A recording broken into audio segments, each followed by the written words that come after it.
రామాయంపేట మండలంలో Medak MLA doctor Mynampally Rohit విస్తృతంగా పర్యటించారు.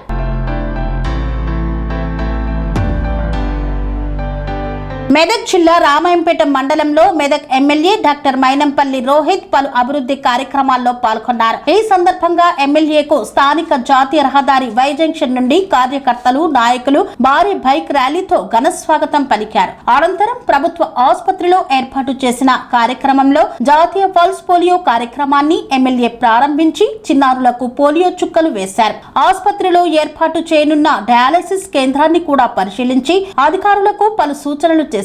తదుపరి స్థానిక ఎస్సీ కాలనీలోని సమ్మక్క సారలమ్మ దేవాలయం వద్ద కాంపౌండ్ వాల్ నిర్మాణానికి శంకుస్థాపన చేశారు.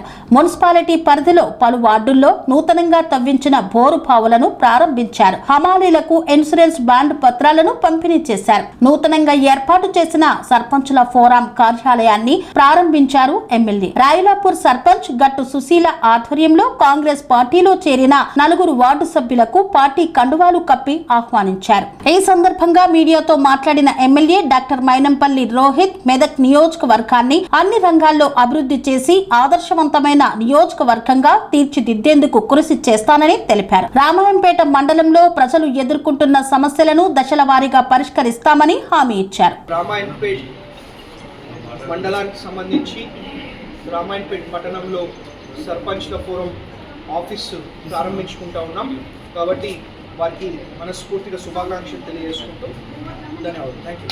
కార్యక్రమాలకి శంకుస్థాపన చేయడం జరిగింది. దాంతో పాటు పలు వార్డులలో బోర్లు, మోటార్లు మరి మా మహిళలకు కానివ్వండి, మా వార్డు కుటుంబ సభ్యులకు కానివ్వండి ఎటువంటి ఇబ్బందులు ఉండొద్దు, ఎటువంటి కష్టాలు ఉండొద్దు అనే ఉద్దేశంతో బోర్లు, మోటార్లు మరి ఏర్పాటు చేయడం జరిగింది. బ్రహ్మాండంగా ఆ దేవుడు ఆశీస్సులతోటి నీళ్లు కూడా పడడం జరిగింది.